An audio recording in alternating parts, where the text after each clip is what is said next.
तर यवतमाळ जिल्ह्यातही काही भागात जोरदार पावसाने हजेरी लावली आहे, तर काही भागात तुरळक पाऊस झालाय। मध्यरात्रीपासून पावसाची रिपरिप सुरू आहे।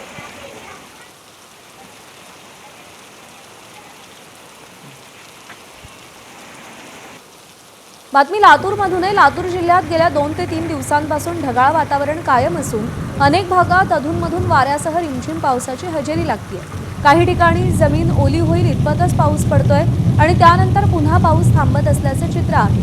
त्यामुळे वातावरणात गारवा निर्माण झाला असला तरी समाधानकारक पाऊस अद्याप झालेला नाही। जिल्ह्यात सर्वत्र अशीच परिस्थिती दिसते। खरीप हंगामासाठी शेतकरी अजूनही जोरदार पावसाच्या प्रतीक्षेत आहे। अपेक्षित पाऊसमान नसल्याने मोठ्या प्रमाणात पेरणीही खोळंबली आहे।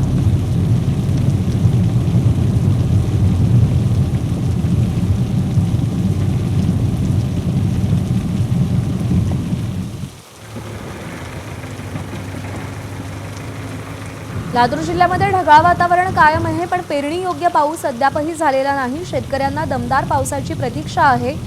पाऊस रिपरिप पडतोय, जमीन ओली होतीये, पण त्यानंतर पुन्हा पावसात खंड पडतोय। त्यामुळे पेरणीसाठी अजून जोरदार पावसाची प्रतीक्षा कायम आहे।